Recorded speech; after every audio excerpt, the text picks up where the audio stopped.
भाई यार ये रानियों के कक्ष में ये क्या बना हुआ है, किस लिए बना हुआ है? यहाँ सर्दियों में आग जलाई जाती थी, ताकि मतलब रानियों के कक्ष के भीतर ही। हाँ, ये ऐसी चीज़ थी जो रूम को गर्म रखती थी।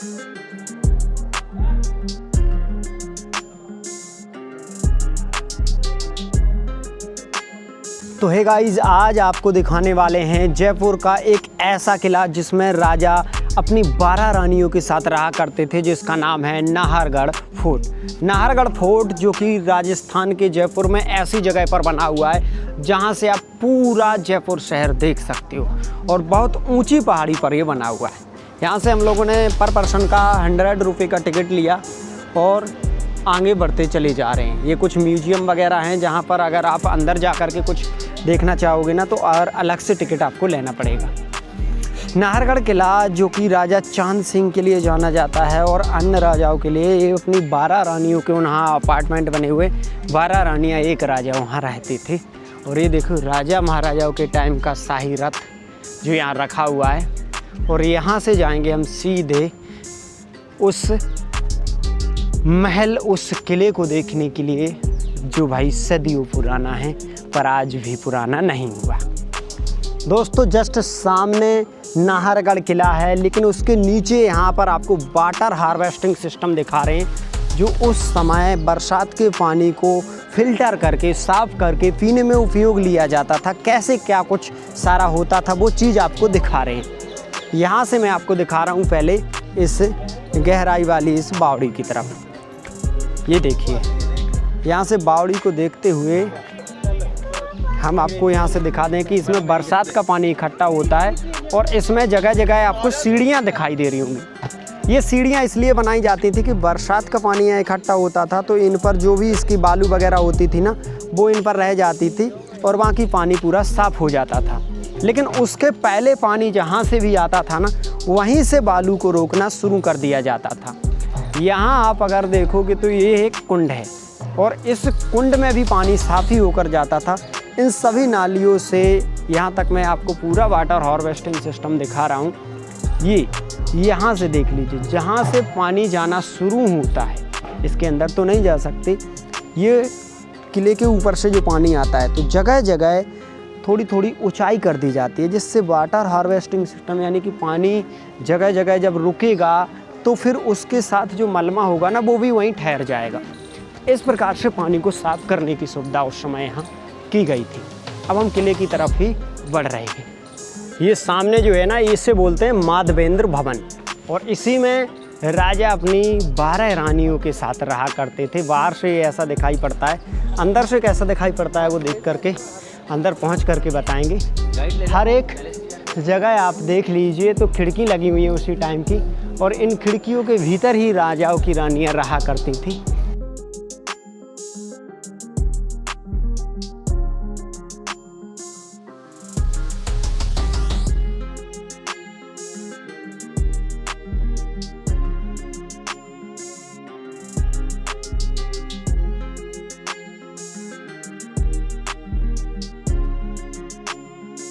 यहाँ पर टिकट चेक करवाने के बाद हम लोग यहाँ पर आए हैं तो ये सभी सिस्टम सारे देखते चलिए भाई। यहाँ पर जो कुछ आपको देखने को मिलेगा ना वो भाई कहीं ना कहीं दिमाग को हिला देने वाला है। हम उस आंगन में पहुँच चुके हैं माधवेंद्र भवन के, जहाँ पर 12 रानियाँ और एक राजा रहा करते थे।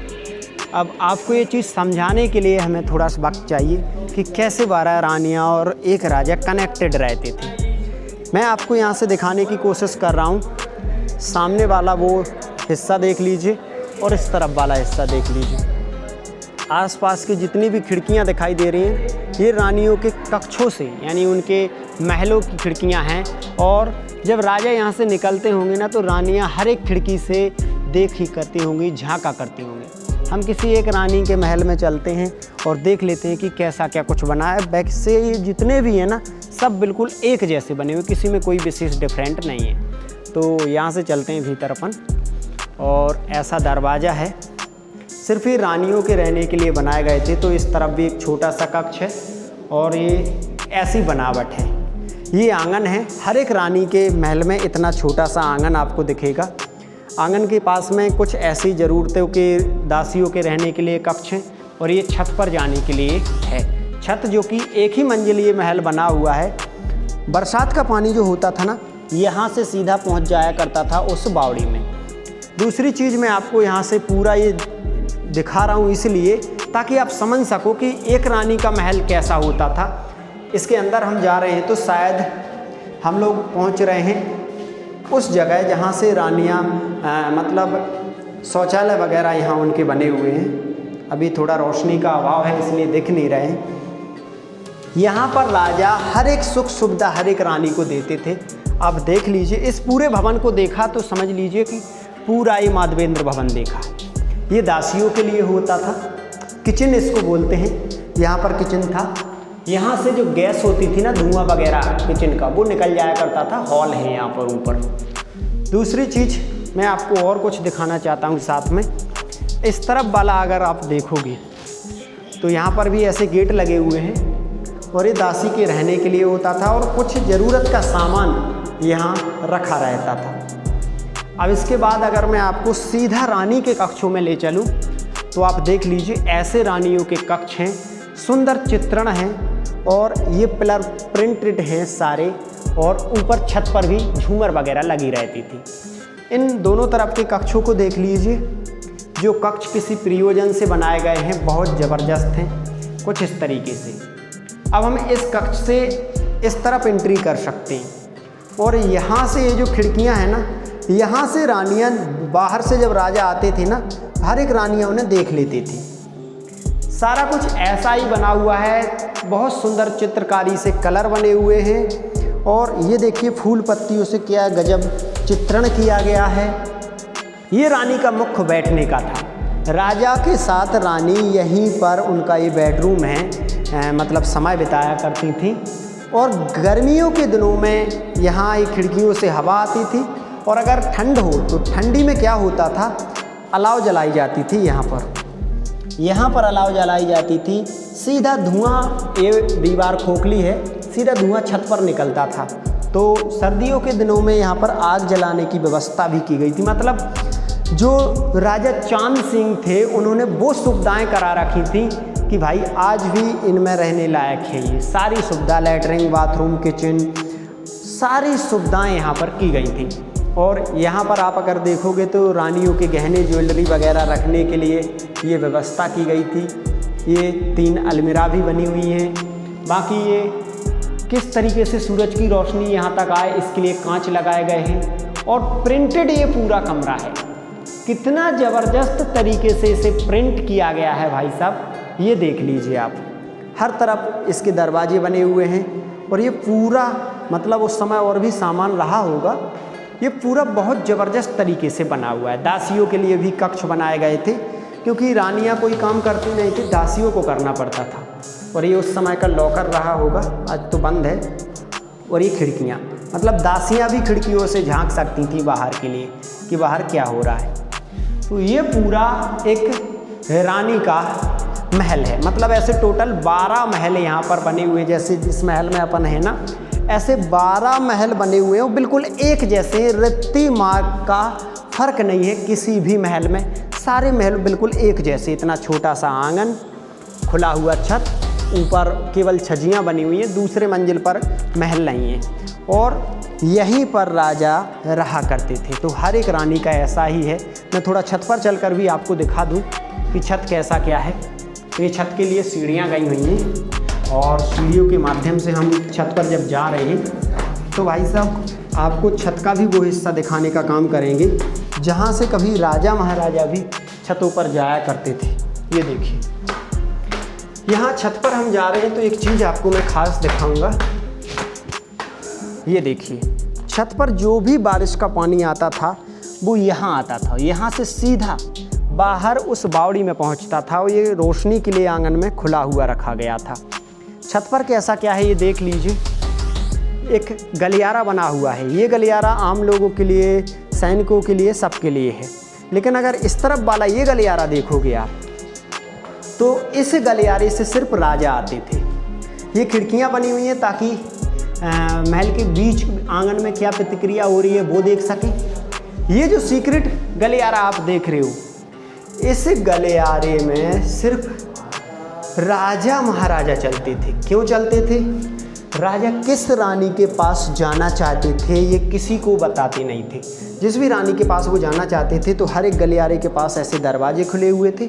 जिस भी रानी के पास राजा जाना चाहते थे इस गलियारे के माध्यम से सीधा चले जाते थे। यानी राजा के खास सैनिकों को भी पता नहीं रहता था कि राजा आज किस रानी के साथ हैं। ऐसी व्यवस्था की गई थी, ये देख लीजिए। और ये सारी व्यवस्था दूसरे मंजिल पर की गई थी। दूसरे मंजिल पर जो कक्ष बने हुए हैं उनको देख लीजिए थोड़ा। दूसरे मंजिल पर भी ये कक्ष देखने को हमें मिल गए हैं। दूसरे मंजिल पर जो कक्ष हैं कुछ इस प्रकार से हैं, आप देखें तो इतनी सुंदर चित्रण भी है इस पर। और नीचे जैसा ही है, सारा कुछ खुला हुआ है। मतलब ऊपर नीचे सारा एक ही रानी के लिए था। और ये कांच भी यहाँ पर लगा हुआ है चेहरा वगैरह देखने के लिए। सारा कुछ आप गौर से देख लीजिए। गुजरे टाइम का ये एक ऐसा ज़बरदस्त महल है ना, ऐसा ना बहुत कम देखने को मिलता है भाई में। तो भाई अब यहाँ से अपन लेकर चल रहे हैं आपको दूसरी तरफ। और दूसरी तरफ जब लेकर के चल रहे हैं तो पहले आपको छत से और ऊंचे छत से कुछ दिखाने की कोशिश करेंगे। ये चीज़ तो अपन ने देख ही ली यहाँ पर, ये गलियारे देख लिए। अब इसके छत पर लेकर के चल रहे हैं आपको। छत पर कैसा क्या दिखता है वो चीज़ आपको दिखाएंगे। ये देखिए सीक्रेट वाला गरियाला और ये बेगरियाला। अब यहाँ से छत पर कैसे जाना होगा? यहाँ से छत पर पहुँच जाएंगे, ठीक है। सामने राजा का जो महल है ना, मैं आपको बताना चाहता था। अभी हम राजा के सीक्रेट उस गलियारे में हैं जिससे सीधे राजा के रूम में पहुंच जाएंगे। ये वाला राजा चांद सिंह जी का महल है। राजा चांद सिंह जी यहाँ पर खड़े होकर यहाँ पर और अपनी 12 रानियों का एक साथ दीदार कर लिया करते थे भाई साहब। ये देखिए कैसे कर लिया करते थे, इस खिड़की के माध्यम से। और 12 रानियाँ भी राजाओं से एक बार में कनेक्टेड हो जाती थी यहाँ से। क्यों? क्योंकि सभी अपनी खिड़कियों से झांकती थी।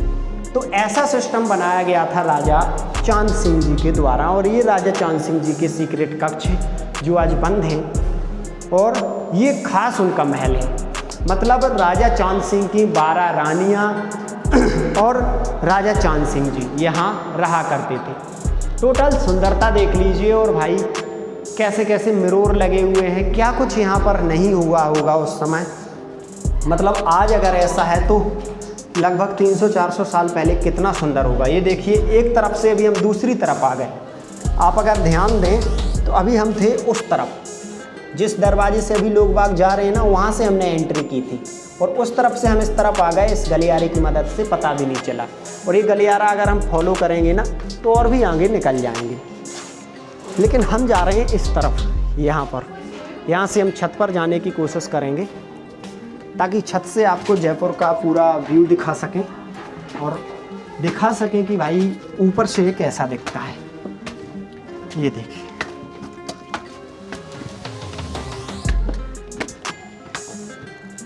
ये नीचे से कुछ इस प्रकार से दिखाई पड़ रहा है। और हर जगह ये जो गुंबद दिखाई दे रही है ना, ये हर एक महल के हैं। तो इसी से अंदाज़ा लगा सकते हो कि भाई ये कैसा है। ये देखिए ये पूरा नाहरगढ़ किला यानी माधवेंद्र भवन आप देख रहे हो। हर एक रानी का एक महल और टोटल गिनती लगाओगे ना तो 12 होंगे। यहाँ से आपको जयपुर भी देखने को मिलेगा भाई। ये देखो पूरा जयपुर यहाँ से स्पष्ट तरीके से दिख रहा है भाई। और नीचे और भी जयपुर में सिटी पैलेस वगैरह जो कुछ भी बने हुए हैं वो भी देख सकते हो। मतलब पूरी जयपुर की आबादी यहाँ से आसानी से देख सकते हो। उस समय यहाँ से सुरक्षा भी होती थी उस सिटी पैलेस वगैरह की। यहाँ पर सैनिक भी तैनात रहा करते होंगे। और यहाँ किसी टाइम में राजा चांद सिंह जी रहा करते थे। अब ये इससे ऊंचा नहीं है, ये लास्ट है इसका। और हर एक छत भी एक जैसा है और ये ऊपर के नीचे के सारे गलियारे भी एक जैसे हैं। अब हम यहाँ से किसी रास्ते को फॉलो करके सीधे नीचे की तरफ चलेंगे और लगता है आगे वो रास्ता है जिससे हम नीचे की तरफ जा पाएंगे। ये लास्ट अपन देख रहे हैं यहाँ पर।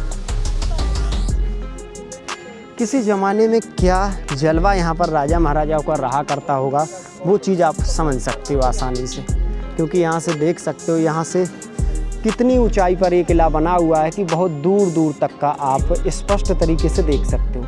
और कभी यहीं से ना सुरक्षा दी जाती थी नीचे के लोगों के लिए, राजाओं के लिए, तो सेना भी यहाँ पर तैनात रहा करती थी। ये सभी देख लिया,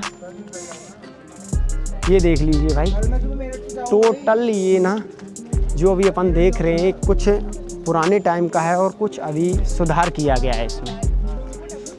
यहाँ से देखते हुए एक रास्ता आगे मिल रहा है हमें, जिसको फॉलो करते हुए हम नीचे जाएंगे और थोड़े दूसरे मंजिल का तो हमने देख ही लिया है, पहले का भी देख लिया, जो बीच का आंगन रह गया उसको देखने का काम करेंगे कि आंगन कैसा क्या है। ये देखिए भाई साहब।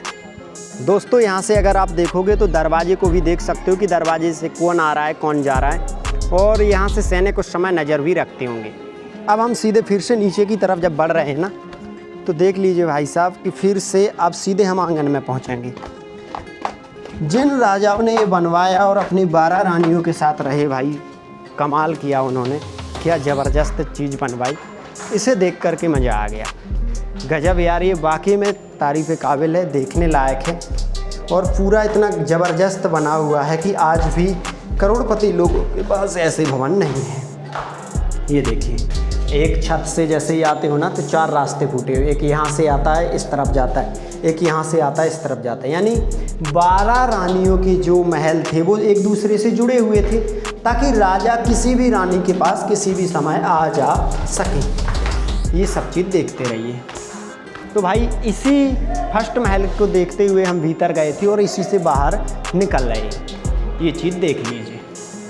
बाहर निकलते हुए अब हम आंगन दिखाना चाहते हैं आपको। ये आंगन है और हर एक महल का एक अपना नाम है। किसी का प्रानंद प्रकाश है तो किसी का ललित प्रकाश है। प्रकाश यानी कि सूर्य भगवान, तो जो राजा थे सूर्य भगवान को मानते थे, इसीलिए हर एक महल पर उन्होंने प्रकाश लिखा, यानी लक्ष्मी प्रकाश ये महल, सामने वाला ललित प्रकाश, ये जवाहर प्रकाश। जो रानियों के नाम होते थे उनके साथ प्रकाश जोड़ दिया करते थे। गणेश जी का प्रतिमा है, प्रणाम करते हैं और भाई अंदर के लिए चलते हैं। आज राजा महाराजाओं के रानियों के ये महल देख कर के ना भाई मज़ा आ गया।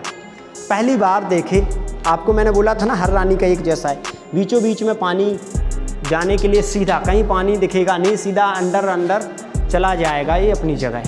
और हर जगह किचन की व्यवस्था, ये देखो, और धुआं भी ना लगे, सीधा छत पर धुआं निकल जाया करता था। हर एक रानी के लिए जो महल बनाए गए बिल्कुल एक जैसे बनाए गए, ताकि कोई भी रानी शिकायत ना करे कि राजा हमसे कम स्नेह करते हैं या किसी से ज़्यादा करते हैं। बिल्कुल एक जैसे बनाए गए। इसी वजह से राजा चांद सिंह की 12 रानियां जो होती थीं वो उनसे अति प्रसन्न रहा करती थी। भाई जयपुर में हम लोग 3 दिन से घूम रहे हैं, लेकिन ये जो हमने देखा इसने हमें एकदम से खुश कर दिया। भाई अब हमें लगा कि हाँ महल में कोई रहता था। अभी तक पता ही नहीं चलता था कि कोई रहता है या क्या है। बहुत लंबे एरिया में बने रहते थे, लेकिन ये ज़्यादा बड़े एरिया में भी नहीं है और बना भी बहुत अच्छे तरीके से है। और यहाँ से राजा जब निकलते थे तो हर एक रानी अपनी अपनी खिड़की से उनको देखा करती थी। फूलों की बारिश भी किया करती थी और गलियारे तो आपने देख ही लिए, जिनसे राजा एक दूसरी रानियों के साथ जाने के लिए उनके रूम तक पहुँचा करते थे।